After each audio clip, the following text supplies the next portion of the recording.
Yo, what's up everybody? Welcome back to another oversimplified video reaction. Today we're going to be reacting to the Cold War Part 2. Now, I'll leave oversimplified's links down in the description below to if you want to watch this video by yourself, or if you don't want to watch it here, that's completely fine, completely up to you. Yeah, so if you don't know what happens, just go back and watch Part 1. If I remember, I'll put that in the link as well.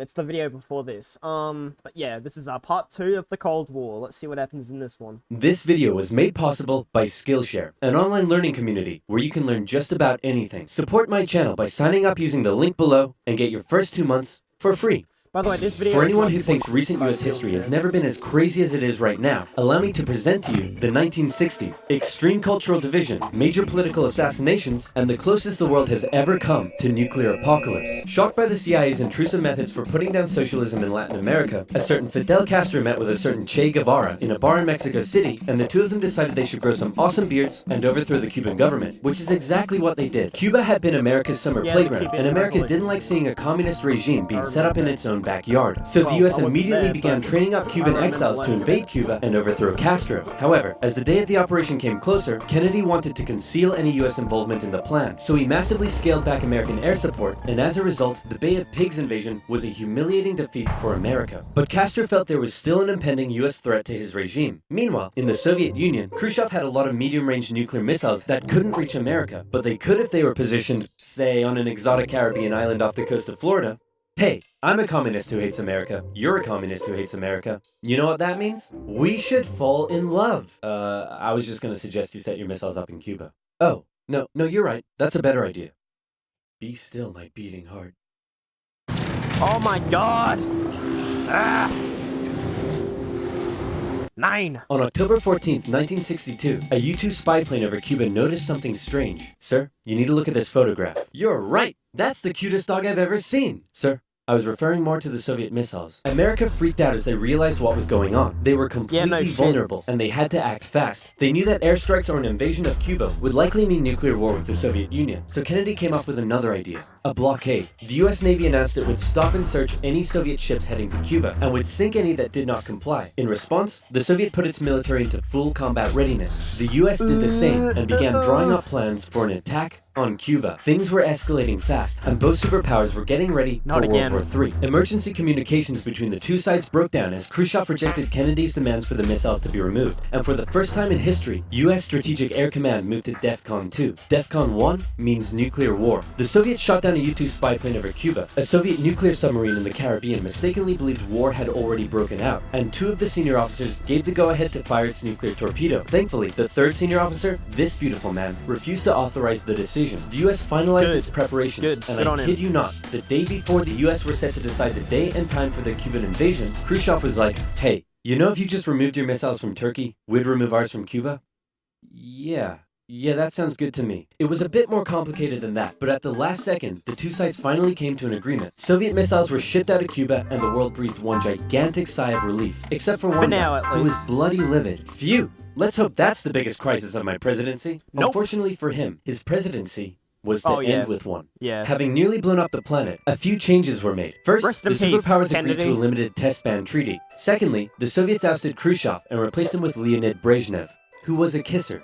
He liked to kiss. Both sides were deeply concerned at the prospect of nuclear war, but still, the arms race raged on throughout the 60s and 70s. US intelligence worked out that the Soviets' nuclear arsenal was not as powerful as they previously thought, but in fact, it was America that held the advantage. ABMs and MIRVs were developed, and the doctrine of MAD. If both sides knew they would be completely destroyed by a nuclear war, neither would risk starting one. But even without war, the world was already feeling the effects of nuclear weapons. In 1966, above the pleasant town of Palomares in Spain, a US bomber collided with a tanker mid-air, and 4 hydrogen bombs fell and landed near the town below. It hasn't exploded, so I'm sure everything's fine. Whoa boy.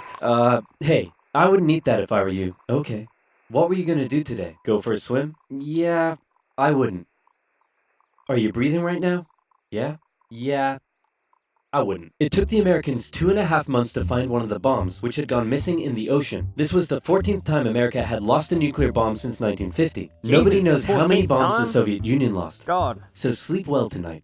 After Kennedy's assassination, Vice President Lyndon B. Johnson took over, and he inherited a developing crisis in the East, Vietnam. Back in the 50s, the Vietnamese had kicked their French colonizers out once and for all, and the country was divided into two. In the north, a communist regime, and in the south, an anti-communist regime. Both were led by very sweet-looking old men, but don't let that deceive you. They were both ruthless dictators, and both dreamed of reuniting Vietnam under their own regime. So the north established the National Liberation Front, also known as the Viet Cong, to carry out a campaign of guerrilla warfare in the south with Soviet support. The US sent advisors to help train the South Vietnamese to deal with the threat, but President Diem's brutal policies pushed more and more South Vietnamese to support the Viet Cong. And over the next decade, the situation escalated to a breaking point. America feared the domino effect. That is, if South Vietnam fell to communism, would Cambodia be next? Then Laos? Thailand? Burma? India? LBJ had to make a choice between losing South Vietnam or sending in the troops, and so in they went. From 1965, America found itself in a war unlike anything it had ever fought before. Let's play Spot the Viet Cong Soldier. And don't forget the troops from Australia, New Zealand.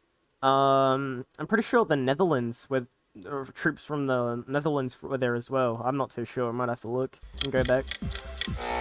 Did you see him?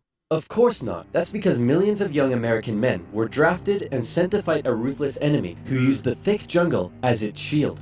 It was nearly impossible to tell where the enemy was, or worse, who it was. And as a result, the civilian population got caught up in the brutal crossfire. The city of Saigon found itself under regular attack, and America launched a bombing campaign in the north during Operation Rolling Thunder. The Viet Cong used the Ho Chi Minh Trail running through Laos and Cambodia to supply the campaign. It was a long and brutal war, and I could never do it justice in this video. But in terms of the Cold War, Vietnam was probably the biggest of many, many global conflicts that signaled a turning point. Under the threat of nuclear war, the two superpowers began working to make their relationship more constructive, and as a result, their ideological battle shifted away from the potential of direct conflict and more towards attempting to influence smaller proxy wars around the world. In the Middle East, the Soviet Union provided aid against Israel during the Six-Day War, and then again when the US backed Israel during the Yom Kippur War.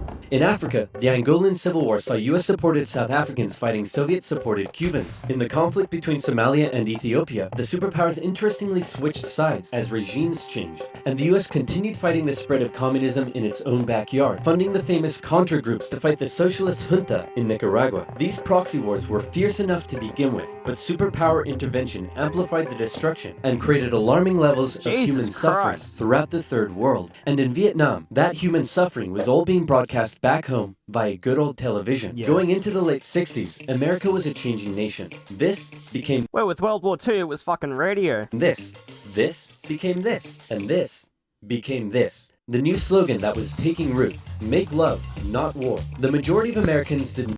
Good Forrest Gump reference right there. If you guys haven't seen Forrest Gump, go watch Forrest Gump and you'll understand that reference. Jenny! Not approve of Johnson's handling of the Vietnam War, and in 1968, a silent majority elected Law and Order candidate Richard Nixon. As the Vietnam War appeared to be increasingly unwinnable, and public opinion turning increasingly sour, Nixon made the decision to begin bringing the troops home, and ended US involvement in Vietnam by 1973. 2 years later, the South fell. Yeah. The Cold War was now taking its toll on both. Me personally, I think... I mean, I can't say the same for the US because I don't live in the US, but us for Australia, we should have never gone to Vietnam. It had nothing to do with us. I just want to throw that out there. I mean, I kind of understand why we went into war with the US in the Vietnam War, but it's at the same time it didn't have anything to do with us. So I'm still kind of trying to wrap my head around that. Superpowers. In Russia, a huge percentage of the budget was still going to the military. It's like I understand, but I don't understand. I don't know really. People were still hungry, and they just didn't have access to the same lifestyle and goods as the West. And what did they have to show for it? They weren't even winning the space race anymore. Both sides needed to reduce spending in order to rescue their economies, and so both... Well, that's still up for speculation. Were the moon landings real? Welcomed with open arms and easing of hostilities, otherwise known as détente. To improve relations, Nixon became the first U.S. Thought that said detention for a sec. As president to visit Moscow in 1972, and Brezhnev returned the gesture a year later. A number of treaties were signed, including the 1972 SALT Agreement that limited nuclear weapons. Relations with China were even improving via ping-pong diplomacy when the US table tennis team went on a tour of the People's Republic. However, internally, China was still pushing anti-capitalist propaganda, which I only know about this because of Forrest Gump. led to some mixed messages. Nixon even visited China in 1972, and it was a barrel of laughs. Today, the president walks among priceless treasures from China's golden age. Among them, a pair of ear stoppers used by the emperor to keep from hearing criticism. You put the stopper into his ears so that he couldn't hear the criticism. Give me a pair of them. 他顺便给我一对啊。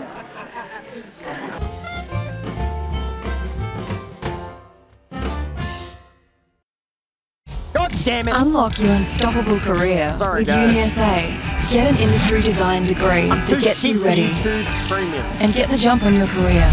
UniSA, SA's #1 uni for graduate careers. End ad, skip ad. There we go. Everything was going great for Nixon, until it was uncovered that back home he was being a very naughty boy and violating constitutional protocol. I'm announcing today my resignation as president, and I'm passing the office to my vice president, Gerald Ford. Wow, you mean in America the people can actually remove their leader when he breaks the law? Why not just rule by force? Where's the corruption? And my first act as president is to pardon Nixon. Ah, there it is. After the whole fiasco, Americans decided what they really wanted was just a nice, safe guy who wouldn't cheat on them. So they elected Jimmy Carter, and the two sides met in Vienna where they signed yet another strategic arms limitation treaty. It's an honor, Premier Brezhnev. Likewise, President Carter. Please don't do that. But that's not to say there was no longer any tension between the two sides, because there was. Heaps of it. For now, at least. Once again, the Soviet Union Because a lot more happens later on. put down further attempts at reform and rebellion in the Eastern Bloc. The Euro missile crisis saw new and improved classes of intermediate-range missiles being deployed in Europe. In 1979, the Soviets thought it would be a good idea if they had their own Vietnam and invaded Afghanistan to prevent a US-sponsored Islamic insurgency. And in response to these various crises, Olympic Games were boycotted. Conservatives were concerned that US policy had become too soft. And You in let him 1980, kiss you. they decided they wanted a president who would be tough on communism. So they elected Ronald Reagan. And Reagan came in guns blazing. Concerned at the Soviet Union's human rights violations, he made a speech calling them an evil empire. And he also wanted to renew the arms race using technological advances in computing and lasers. He came Poor up with the choice of Space words right Defense there. Initiative, also known as Star Wars, which was basically a big defensive anti-nuke shield around the country. But a lot of people thought it was a pretty dumb idea. The Soviet Union perceived this shift in rhetoric as the USA getting ready for war, and they were feeling especially threatened as their relationship with their communist ally China had broken down. Relations took a big hit in 1983 when the Soviets shot down a Korean airliner that had strayed into their airspace, and it looked like the world was going right back to mid-20th century Cold War tension. But then Brezhnev got really old and died, and was replaced by this guy who was really old and died, and was replaced by this guy who was really old and died, Jesus and Christ. he was replaced by Mikhail Gorbachev. Coming into Finally, office yes. in 1985, he was the real 85. game changer. His philosophy differed a lot from previous Soviet leaders. He felt that the reason the Soviet system and economy was struggling was that it didn't allow the Soviet people to find satisfaction in their work, because they weren't allowed to speak freely and lived in fear. Gorbachev wanted the Soviet people to be happy, but unlike previous Soviet leaders, he actually made the change happen. Within the first couple of years, Finally! he began the political movement for more openness and transparency, and the restructuring of the Soviet political and economic systems. And change very quickly took effect. People could criticize the government, they could enjoy Western pop culture, the media interviewed Margaret Thatcher, but most importantly, the Soviet people could now enjoy Pizza Hut. All hail to Gorbachev. He also knew that the arms race needed to end in order to rescue the Soviet economy, and a positive relationship with the West must be established. Constructive dialogue reopened and resulted in the INF Treaty, which saw all intermediate-range missiles eliminated, which was huge. Reagan's tone towards the Soviet Union began to soften, and things See how I said a lot of stuff was going to happen later on? I didn't say bad. were looking This was good. up. For But what once, would these at least. reforms mean for the Eastern Bloc? For decades, the Soviets had been brutally suppressing any attempt at change. Now, would they be allowed? And that was the exact question on Hungary's lips when Yeah, the it's Prime not all Minister over yet. visited Moscow. Gorbachev's response, he didn't necessarily agree with the reforms, but he wouldn't stop them either. He was prepared to let the Eastern Bloc choose its own future. This was massive, and the Hungarian leaders began planning free, multi-party elections. Poland followed suit, and also held elections in June. The anti-Soviet party, Solidarity, won 99 out of 100 seats in the Senate. But not just that. In Hungary, the barbed wire border between East and West was removed. The Iron Curtain was unraveling. But not all Eastern Bloc leaders were happy. Notably, East Germany was still ruled by a hardline Stalinist, Erich Honecker, and many East Germans were still eager to get out. They had been trapped by the Berlin Wall, but now they were doing the math. If they could travel to Hungary, and Hungary's border with the West was loosening, could they now make it to the West? That summer, East Germans decided Hungary was the latest top holiday destination. They traveled there in droves, and using various methods, tens of thousands crossed the border into Austria and the West. Honecker was furious, and blocked travel to Hungary, but that civil liberties train had started rolling, and it wasn't stopping. Thousands more flocked to the West German embassy in Prague, where they stormed the fence around the embassy gardens, and a temporary refugee camp was set up. In September, deals were struck to allow the refugees to travel west via train. Back in East Germany, the people were running on a civil liberties high, and they wanted their next hit. Dissent was growing. Over time, demonstrations turned to mass protest, with plainclothes secret police officers doing their best to put down the dissent, but it had grown well out of their control. And worse, the biggest demonstration was yet to come. We're gonna put all of this down by force. Right, guys? Guys? Unfortunately, everyone had realized what he had not. Yeah, no one's on your side this time, buddy. And the entire East German Politburo voted him out of power. On November 4th, over 500,000 East Germans took to the streets of East Berlin. For many, there was still one big target left in their sights. That damn wall. The pressure on the East German government was too great, and on November 9th, they made a bit of a chaotic announcement that the travel ban between East and West was being lifted. The change wasn't meant to take effect until the next day, and crossing guards still had orders to shoot on sight any who tried to cross. But that night, huge crowds gathered at the crossing points, and the guards were overwhelmed. In an astronomically historic moment, after decades of family separation and travel restriction, the people were allowed to pass through. East and West Berliners couldn't believe it, and celebrated together throughout the night. Some even climbed the wall and began to topple it. The Iron Curtain had fallen, and a year later, Germany would be reunited. Elections in Bulgaria, a peaceful revolution in Czechoslovakia, and a violent one in Romania brought to an end communist authority in the Eastern Bloc. America decided it would be best if it just stayed away and let the change happen, as the anti-communist movement continued all the way back to Moscow. Gorbachev had given the people the freedom to demonstrate. Now, they demonstrated for an end to the communist single-party rule, and Gorbachev had to give in. For the first time in history, elections were held in which candidates not officially endorsed by the party were allowed to run. Ambitious rival of Gorbachev, Boris Yeltsin, led a growing democratic movement. Now things here get quite confusing, and the dissolution of the Soviet Union is a complicated topic, so believe me, this is oversimplified, but it went a little bit like this. The Soviet Union was made up of a number of smaller Soviet republics, the largest of which was Russia. Yeltsin got himself elected the president of Russia, and began a struggle for sovereignty against Gorbachev and the Greater Soviet Union. Communist hardliners were horrified at what Gorbachev was allowing, so they briefly kidnapped him and tried to set up their own emergency government. But Yeltsin and his supporters all gathered around the White House in Moscow and were like, no, we have a tank. So the hardliners had to concede and released Gorbachev. Wow, thanks Boris. That was a close one. No problem. And thanks to you for all the great freedom you've given us. Anytime, pal. And just to inform you, I've used that freedom you've given us to go behind your back and make a deal with Ukraine and Belarus to dissolve the Soviet Union and set up the Russian Federation. In other words, you're no longer in charge. I am. Dude. So uncool. And so decades of tension and the everlasting threat of nuclear war finally came to an end as democratic governments were established in many of the old Soviet republics, and the world got along together forever after. Right, guys? Well, that's... Well... Hey, this modern art thing is growing on me. Where can I learn to do that? Well, that was, well, this isn't really relevant, but I'll end it right here. That was, The Cold War by Oversimplified, Part 2. If you guys want to go watch Part 1, go and click on the video, go to the video before this video. If you want to subscribe to Oversimplified, I'll put his links down in the description below, including this video that we just reacted to. Yeah, thank you all so much for watching. This is very interesting to learn, and in my opinion, kind of somewhat entertaining because of how it's told. And that's good props to Oversimplified for having that, you know, for him to able to do that. It's pretty good.